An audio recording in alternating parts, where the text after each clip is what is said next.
salve geral. Hoje a gente vai falar sobre o Templo Shaolin, né? Tá comendo. Caracas, hein? Salve, Não. salve geral. Tem que estar sempre O cara esperto é aqui, ó. youtuber. Porque começa do nada. A gente tá 7 minutos. Vamos falar que eu só como aqui. A gente tá 7 minutos se preparando aqui. Aí a hora que começa, o cara tá comendo.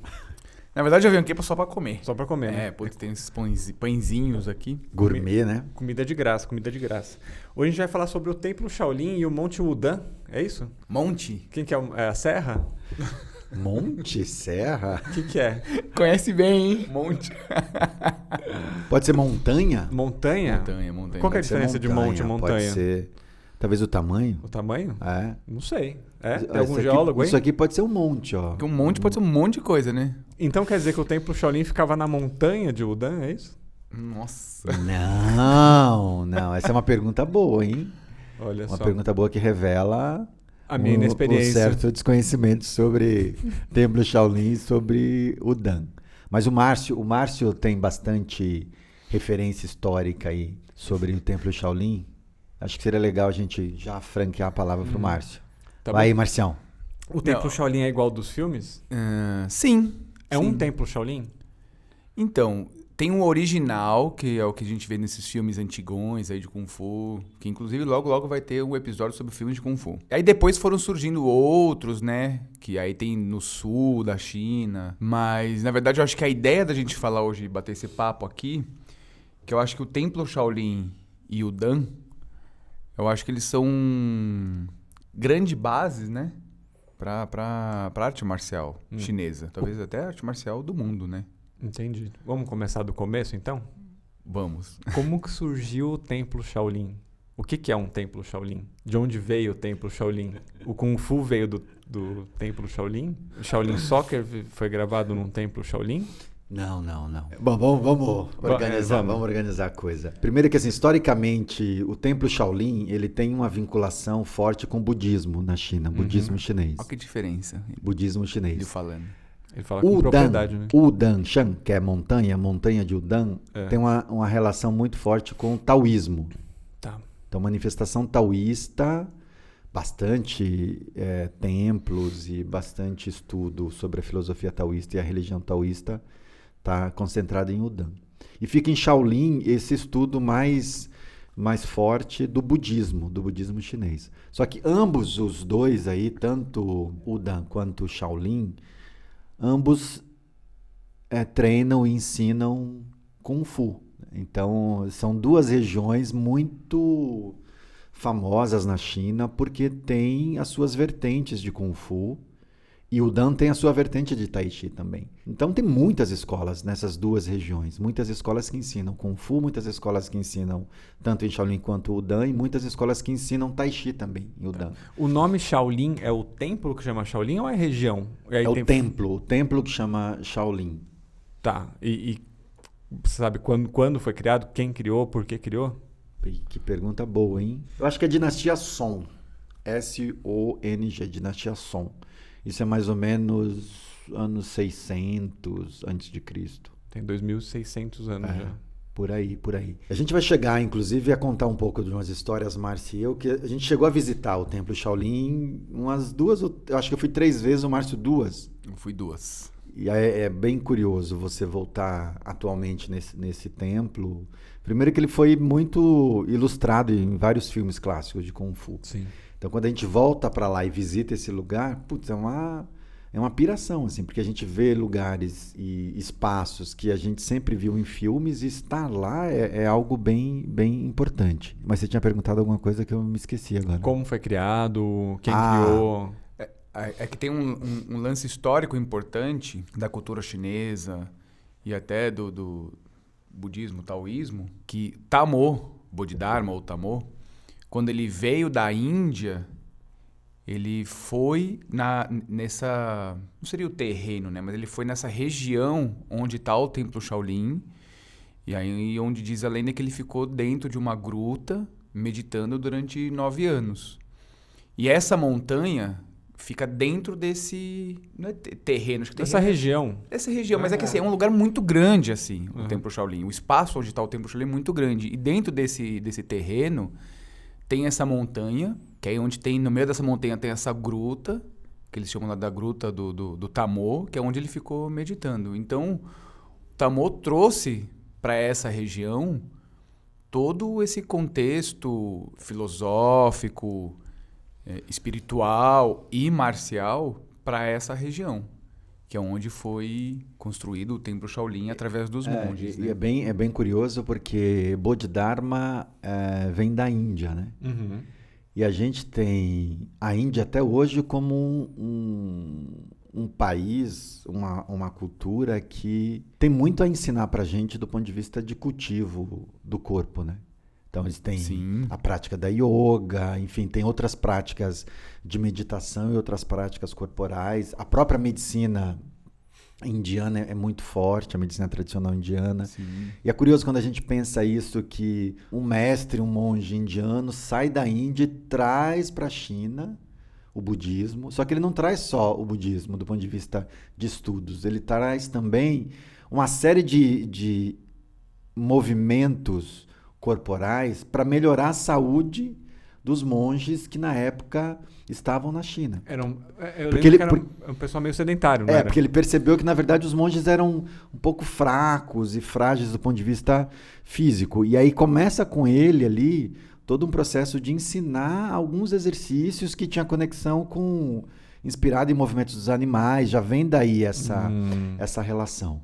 E aí, a partir disso, vai surgindo ali algumas coreografias de Kung Fu e que vão inspirar depois os Taolus. Essa contribuição dele, né, não só para o budismo, mas também para o desenvolvimento do Kung Fu, ajudando os monges a se fortalecer fisicamente, enfim. Mas é que Tamô, na verdade, acho que vocês vão ouvir muitas vezes a palavra Bodhidharma e Tamô, mas é a mesma pessoa, tá, gente? Bodhidharma seria uma maneira indiana, né, em sânscrito de falar. Deixa eu perguntar uma coisa. Sim, sim. Meio fora de contexto. Sabe a imagem do Buda que a gente tem? De qual Buda? Não, aquela imagem dele sentadinho, gordinho, assim. Uhum. Isso aí não é o Buda, né? É um dos. É um dos, mas não é o Tamô. Não, esse não. Não. Porque esse é o Buda Mila. Chama Buda Mila, que é o gordinho, né? Tem um orelhudo, o Buda, que o pessoal Sim. fala Buda da fartura, né? Ah, que traz entendi. o dinheiro, tudo. Entendi. Então Esse tem, é o Buda tem Mila. vários Budas, né? É. Não, tudo bem, era só isso mesmo. Só uma correção, eu acho que vocês falaram errado, não é dinastia Song, tem uma montanha chamada Song. Montanha, isso mesmo. Montanha. Muito bem, desculpa. Ótimo. Falha nossa. Mas você sabe que também, quando você fala desses Budas, assim, isso eu acho que vai ser um excelente tema quando a gente falar aqui. Inclusive, a gente pode trazer até pessoas que têm muito mais propriedade para falar sobre isso, porque como o Tamô e o Buda Mila, eles são carregados de um contexto espiritual fundamental que é pautado em diversas religiões, como budismo, taoísmo. E Tamô, ele é muito falado na cultura chinesa por conta dessa coisa espiritual que ele trouxe da Índia para a China, que veio carregado junto dele, e isso contribuiu muito para o desenvolvimento espiritual dos chineses naquela região, naquele momento, naquela época, né? Para você ter uma ideia, o tamanho dessa região, né, de tão grande que a gente está falando, a gente subiu nessa gruta, né, para conhecer. E, cara, acho que a gente subiu uns 50 minutos, 40 minutos para subir. A gente foi subindo assim. Então, dentro de um grande parque onde está o Templo Shaolin, você tem essa montanha, essa gruta, né, do Tamô lá. Uhum. E a gente ficou subindo uns 40 minutos. Então é enorme aquilo, assim. E o mais incrível é que quando você chega na gruta, você parar para pensar que ali dentro ficou um indivíduo, 9 anos, meditando. Você fala assim, é surreal, assim. E fora a energia que tem o lugar, assim, sabe? E em cima, aí tem uma gruta. Isso no meio da montanha. Você sobe a montanha, no meio da montanha tem essa gruta ali. Depois você sobe mais um outro lance para chegar ao topo dessa montanha e tem uma estátua gigantesca, assim, do Tamô. Ô Gil, mas você estava falando que aí... Então, beleza. Tamô, depois que foi construído esse primeiro templo, né? Fez essa série de exercícios para os monges ficarem Se ativos. fortalecerem e tal. Isso. Mas já era Isso de ser marcial para defesa do templo ou era... Não, dizem que não. Dizem que no começo era mais para ter saúde mesmo. Para ter saúde. Era numa perspectiva dos monges ganharem um pouco mais de saúde. Depois diante ali das guerras e das disputas por território na China, o Templo Shaolin acaba ganhando esse contorno, assim, acaba virando um espaço de resistência e de luta contra a opressão, contra, enfim, o governo mais opressor. E aí, por conta disso, o templo foi invadido, queimado e destruído algumas vezes. Entendi. Então, o templo que a gente visita hoje não é o primeiro templo Sim. que foi fundado. Tem alguns espaços lá, por exemplo, eu lembro de uma coisa que a gente ficou bem impressionado quando a gente visitou. Tem lá algumas árvores no pátio do templo e tem árvore lá com plaquinha de 1000 anos. Como assim? Você olha para aquela árvore e tem lá uma legenda, enfim, dizendo que aquela árvore tem 1000 anos. E fala, caracas. Então, vai para esse lugar que o Márcio falou, né? Que você tá na China, visitar um lugar como esse e fala, é muita história que tem aqui nesse espaço. E também tinha um lance que nesses templos, tipo, não sei se criminosos ou pessoas que não eram muito bem vistas pela sociedade, que eles eram refugiados para lá, não eram? Rebeldes. Inclusive, eu não... Posso estar falando besteira aqui, né? Provavelmente estou. Mas que a diversidade das tipo de movimentos que existem hoje no Shaolin vem um pouco disso também. Que chegava um grande guerreiro que era meio refugiado de não sei onde, chegava no templo e se instalava lá e compartilhava a sabedoria que ele tinha. Isso faz sentido ou não? Ou estou inventando aqui? Olha, acho que faz bastante sentido. A criação do Kung Fu em si, Kung Fu, quando eu falo de movimento... Como método, né? Como método, não no sentido amplo da palavra Kung Fu, mas Kung Fu como luta mesmo. As pessoas falam, nasceu no Templo Shaolin, né?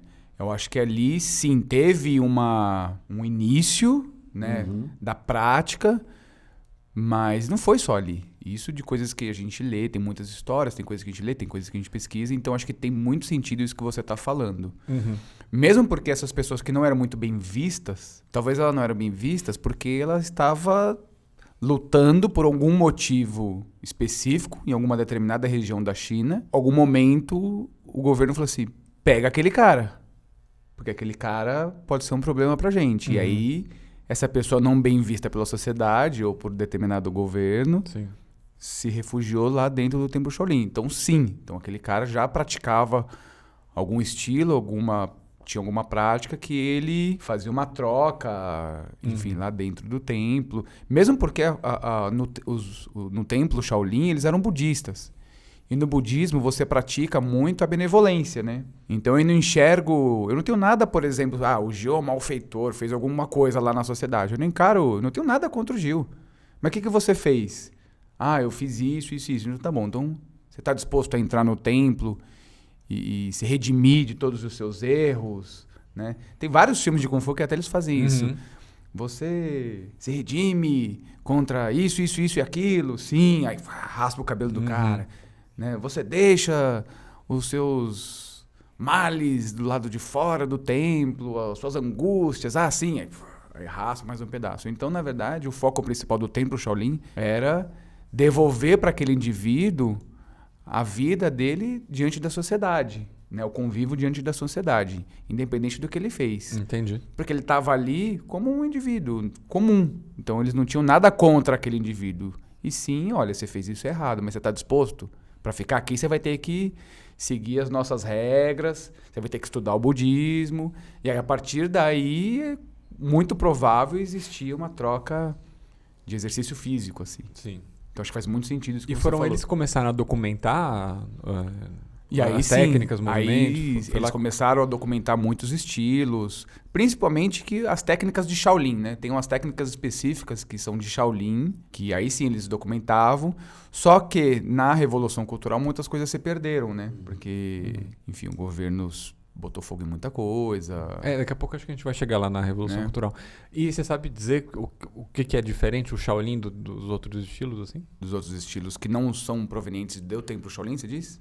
Que você falou que são coisas específicas do Ah, Shaolin. sim. Não, as técnicas de Shaolin, elas são mais simples e você percebe nítido na movimentação do corpo que elas são mais bruto não no sentido de violência, mas bruto de movimentação e de estímulo físico. Então é um soco mais firme, para na posição, quanto outros estilos como o próprio louva-a-Deus são os movimentos um pouco mais rebuscados, né? Entendi. Então, a diferença técnica é a diferença do estímulo que você executa e que você recebe na mostra daquele movimento. Entendi. Talvez o Shaolin é um pouco mais... Não é efetivo, mas mais direto. Tipo um Isso. Krav Maga, sabe? Que não tem... Pode ser isso. Não tem meio termo. É Isso. pra derrubar o cara, entendeu? Você vai entender bem agora. Por exemplo, Som. você pega a técnica do bastão da faixa verde, Uhum. certo? O Shaolin Shipakun. Sim. Então, aquele bastão é um bastão simples e direto, não tem muito floreio. É bateu, é na cabeça, defender, certo? Sim. Outras técnicas mais novas de bastão, você percebe uma diferença muito grande de movimentação, giros, um pouco mais de floreio, né? Então, as técnicas de Shaolin elas são mais diretas, mais simples. assim, Entendi, nesse sentido. entendi. Me ocorreu uma pergunta aqui, se esse Taolu vem de Shaolin. Olha, segundo o nosso mestre, esse é uma forma de bastão bem antiga e que os monges praticavam e que ao longo dos anos, né, os monges perderam alguns... Porque assim, isso vai ser um conteúdo específico, mas assim, na Revolução Cultural, muitos mestres saíram da China. Uhum. E aí espalharam Taiwan, Hong Kong, Estados Unidos, né? Mas principalmente Taiwan, que era muito perto, o Japão. Então o mestre conta pra gente que essa técnica específica, Shaolin Shipakun, que é uma técnica da faixa verde que a gente ensina, era uma técnica sim de Shaolin e que ao longo do tempo os monges se perderam, né? Inclusive nas suas aplicações, na luta combinada dela, no Tui Lien, né? Então o mestre conta pra gente que o mestre teve a oportunidade de aprender a luta, os princípios dessa técnica, com um mestre fugido da China. Já que a gente tá falando de bastão, outra coisa que eu ouvi também é que, por exemplo, bastão, bengala, leque, essas armas que são simples, né? Vêm de objetos mais comuns. Então, por exemplo, a história que eu escutei existe o bastão hoje porque os monges varriam o chão e se aparecesse alguma situação ali que eles precisavam lutar, eles já estavam com o bastão na mão, que era a vassoura. Isso é mais história ou tem algum fundamento histórico mesmo? Sim, tem muito a ver, porque na verdade a manifestação física e a necessidade de se defender, ela vem justamente dos camponeses de acordo com o que ele estava passando naquele momento. Então, se ele tivesse com um objeto que fosse aquelas... Tipo, tem umas vassouras, né? Os rastelos, né? Isso, rastelo, exatamente. Ele ia se defender com aquilo. Então, tem técnicas de Kung Fu que o pessoal faz com tipo um rastelo, né? Então, um bastão, uma bengala, um leque, flauta, essas armas um pouco mais do cotidiano, elas serviam para se defender e automaticamente foram integradas às práticas, porque o cara, peraí, se eu tô com uma flauta na mão, por que eu não posso me defender com esse objeto, né? E faz muito sentido, porque com uma caneta você pode deferir um golpe a alguém. Então, Um guarda-chuva. Um guarda-chuva. Então, todas essas armas do cotidiano e até as mais exóticas, elas surgem dos camponeses, né?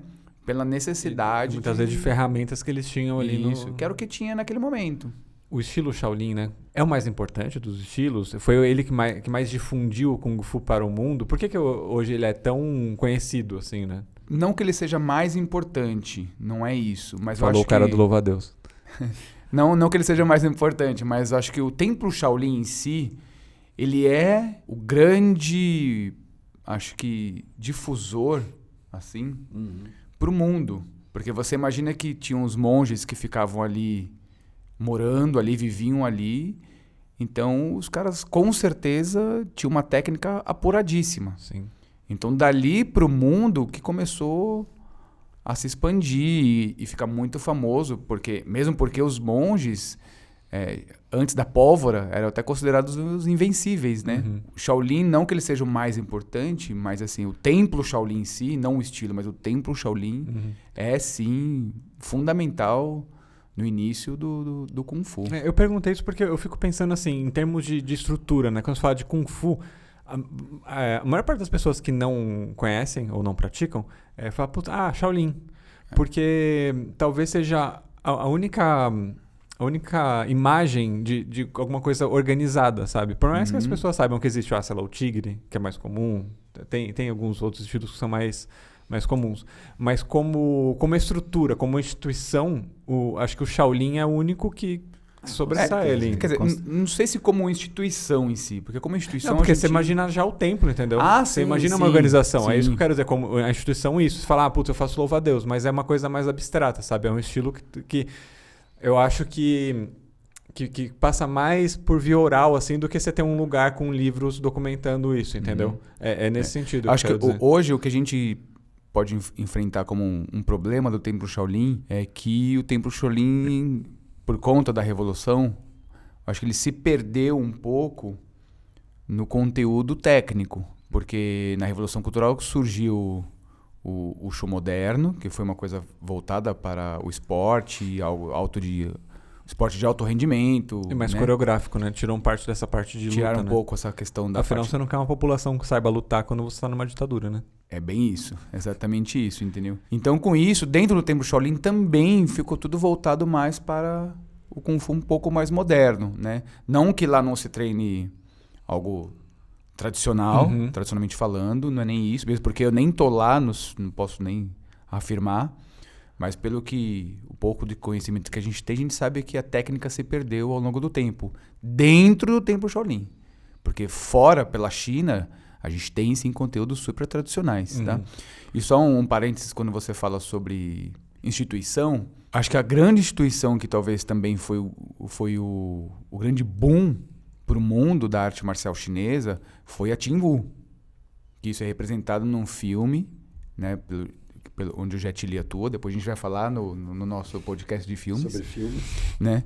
Mas teve um grande boom na Tim Wu, radicada em Hong Kong. Porque quando a gente fala sobre instituição, parece que a gente tem que tomar muito cuidado, porque o Templo Shaolin não era uma academia como sim, eu não tô falando de instituição como um prédio, entendeu? É como uma coisa institucionalizada, assim, tipo de um órgão difusor de determinado assunto. Sim, eu acho que a maioria das pessoas, quando a gente fala Kung Fu, fatalmente ou vai pro Bruce Lee, rapidamente, assim, na memória. Quando hoje você não, hoje até vai lá pro...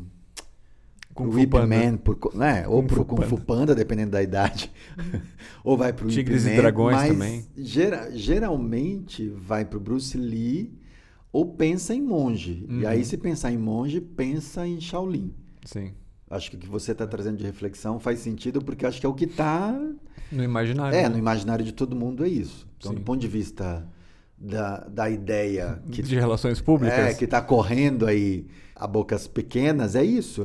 Falou Kung Fu, pensou Bruce Lee, ou pensou Ip Man, ou pensou Shaolin. E aí o mais interessante de Shaolin é que você pensa Shaolin, mas você não associa Shaolin a nenhum animal. Assim, você não associa Shaolin a tigre, Exato. a louva-a-Deus, a garça. Não. É um estilo à parte, né? Você associa Shaolin a essa ideia do budismo, associa Shaolin à ideia dos monges e monges guerreiros, monges que tinham habilidades de combate ali, de luta impressionante.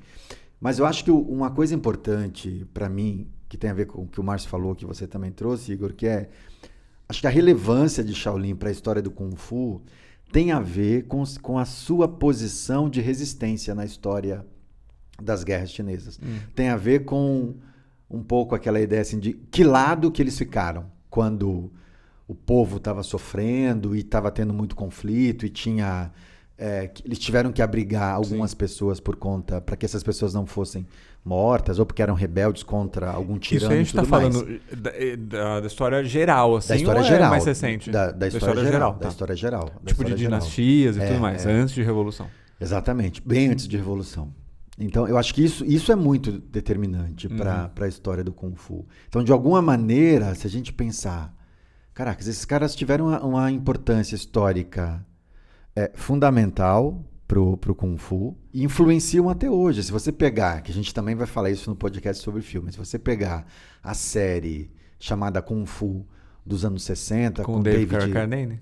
Carradine, você fala, cara, e aí ele fazia um monge que saiu do Templo Shaolin, um monge absolutamente esquisito, né? Porque você vê o filme hoje e você fala, caraca, né? Então, acho que Shaolin tem essa importância, assim. Acho que do ponto de vista histórico e do que eles fizeram oferecendo resistência aos tiranos, acho que isso foi bem relevante. Mas acho que tem uma outra coisa que a gente começou a falar no nosso podcast no começo, que é Montanha Udan. Então o Márcio falou bastante, trouxe bastante esse contorno de Shaolin, e a gente não pode esquecer que lá numa outra região que tinha o taoísmo como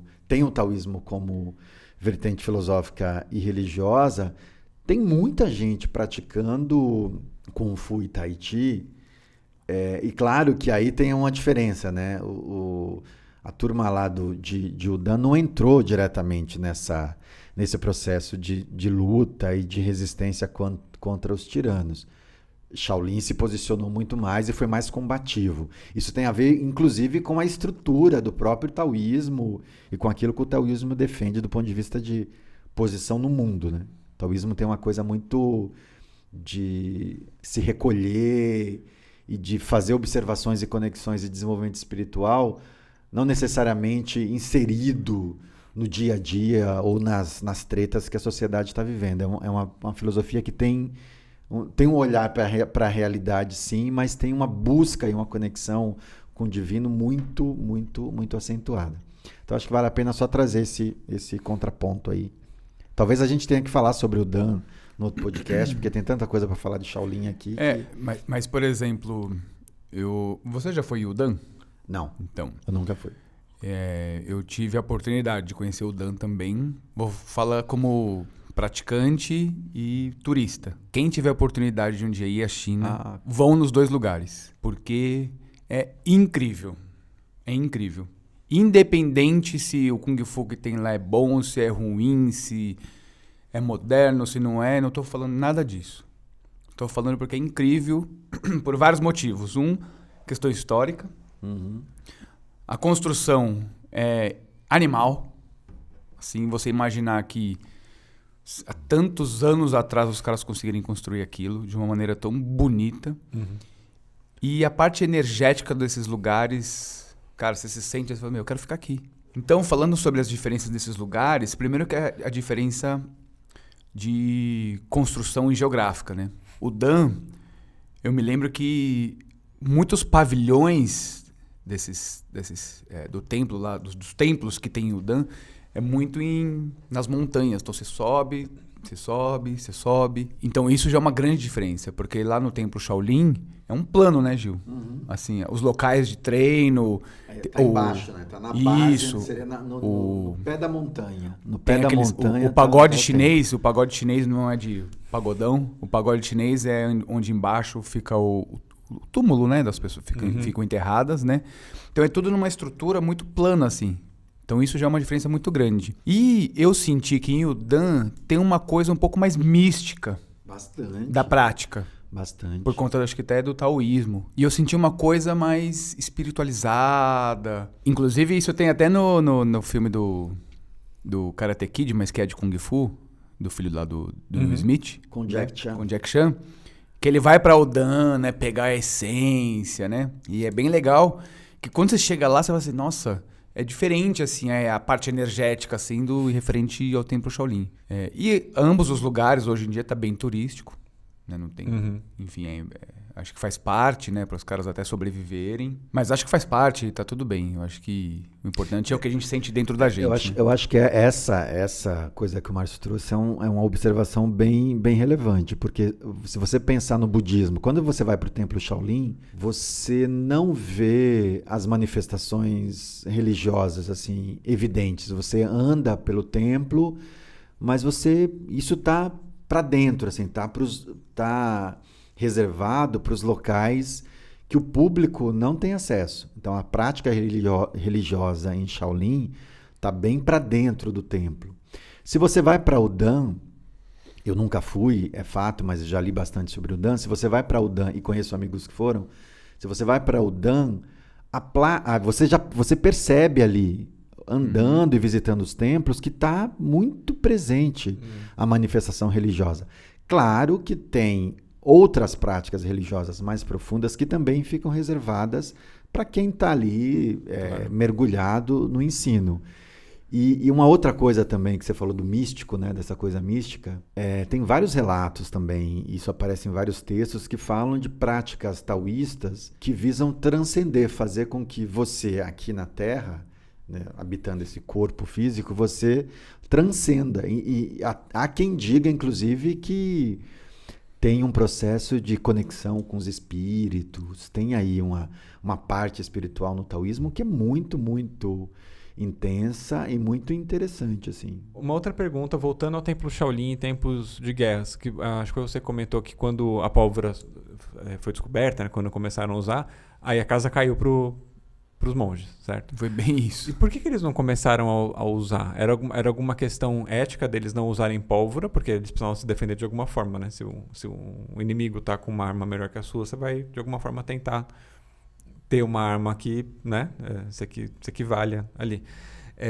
Ou porque eles não tinham acesso, você sabe? Faz ideia? Tecnicamente não sei te falar, mas na minha opinião, eu acho que são 2 motivos. Um, porque eles não tinham acesso.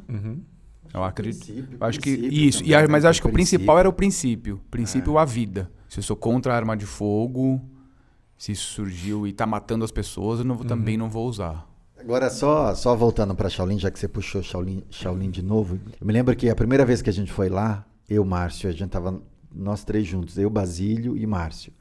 E a gente chegou no aeroporto de Zhengzhou e a gente queria ir para Shaolin, a gente só tinha um dia lá. E a gente chegou no aeroporto e pediu informação lá pro departamento de informação ali do aeroporto. E Cada aventura. A moça falou, não, mas é muito longe, é muito caro. O táxi vai ser muito caro para vocês irem para Shaolin. Não vai para lá, não vai para lá. Não tem nada lá para ver, não vai. Só que a gente, alucinados por Kung Fu, e a gente tinha ido lá para Zhengzhou para visitar o Templo Shaolin, a gente queria ir para lá. Então a gente teve que negociar com... Olha a preocupação dos chineses. A gente teve que negociar com essa pessoa para convencê-la de que não, a gente quer muito ir para lá. Mesmo sendo caro, o táxi, a gente vai ratear o táxi e vai. Bom, convencemos, conseguimos Ela tinha um táxi. amigo, né? Um amigo taxista. O amigo taxista nos levou, ficou esperando a gente na parte de fora. E a gente entrou pela primeira vez no Templo Shaolin. Acho que foi a única vez que eu fui lá que estava vazio. Vazio, ninguém praticamente. Enfim, aí a gente teve contato com essa região e com o Templo Shaolin nessa perspectiva de, nossa, virou um espaço turístico, catracas na entrada, você compra um ingresso para você entrar, e depois você começa a caminhar lá, enfim. E aí você vai fazendo essas visitas todas, então é um local que merece sim ser visitado. O mesmo vale para Udan, o mesmo vale para a terra do Louva-a-Deus lá em Shandong, o mesmo vale para a terra do Tahiti, Vila Shen, enfim, outros lugares na China. Então acho que são regiões importantes. Na segunda vez que eu fui pro Templo Shaolin, você estava nessa vez? Show noturno? Viu? Que show? Igor, uma ópera, animal. Uma ópera cara, sobre assim, a criação do templo, ao ar livre. É um show. Primeiro que tava um noite. frio. Cara, eu não sei, deveria estar aqui uns 5 graus, assim. Tá muito frio. Tanto que os caras emprestavam pra você um casacão, tipo, de neve, assim. E ao ar livre. Aos pés de uma montanha, assim. Que era Meu, fazer o cenário. O negócio dessa era tão montanha. incrível que passava a gente voando. E como é de noite, você não via os caras amarrados, né? Meu, animal. Um baita show sobre a criação do Templo Shaolin. Com música ao vivo. Música ao vivo. Tinha animais andando, assim. Cara, incrível o show. Foi muito Lá legal. no Templo Shaolin, existe uma comunidade fora? Também, assim? Tem. Perto do Templo Shaolin, ao entorno, Isso. tem várias escolas de Wushu moderno, né? Hotéis, É tipo, escolas. virou Tem uma hotéis, cidade hoje, sim. um vilarejo, assim. Sim. E como que é a relação de... Porque, com assim, eles? o Templo Shaolin, ele tá em Henan, a província Tanfen, aí tem Zhengzhou, que é onde exatamente tá o templo. E, então, assim, nessa região toda, é muito famoso por conta do Templo Shaolin. Então, o entorno tem vários hotéis, todo mundo conhece, aquilo é... Enfim, É o que movimenta ali o que movimenta aquela economia. região. Então, essa questão Templo Shaolin, o Dan, na verdade, ela rende muito papo, né? Uhum. É coisa que a gente não vai esgotar em um podcast. Sim, né? mesmo porque a gente está hoje falando aqui mais um pouco, né, do que a gente viveu, da viagem, Sim, né? A bem- gente bem nem- por Conhecimentos cima, gerais, né? É, algo bem geral, a gente nem tá querendo... A proposta não era contar a história do proposta, templo, e né? nem ficar dando data, segundo, fulano, né? A gente pode fazer isso eventualmente algum dia, trazer algum especialista aqui em história chinesa, história Shaolin, sei lá. Sim. E tem uma coisa importante, pessoal, que eu gostaria de falar, é agradecer os comentários aí, porque nos outros vídeos, né, que a gente postou, tem vários colegas nossos aí que têm postado, e isso ajuda muito o canal, né? E deixa a gente contente, né? Porque que a gente tá anotando as sugestões aí que o pessoal deu de temas, a gente vai fazer, né? Nós vamos fazer. Se o tema for bom, se o tema for meia boca, a gente não vai fazer não. Ah, mas o tema vai ser meia boca se a gente não conduzir legal, né? Ah, não. Tema não? Tema chato a gente não vai O fazer. que é um não. tema chato? Ah, sei lá. Mas é isso aí, gente. Continua contribuindo com os comentários. E o mais importante, olha, eu dei uma olhadinha. A gente tem tido mais visualizações. Não, como é que é? Mais views do que inscritos. Isso. Então tem gente vendo e não se inscrevendo Exatamente. no canal. Boa, é isso que eu queria falar. É uma coisa que não custa nada. Se inscreve no canal, gente, por favor. Né, Gil? Se inscreve, curte, compartilha Compartilha. e deixa comentário. Ajuda a gente. Que ainda por enquanto é de graça. Certo? Valeu, gente. Valeu. Até mais.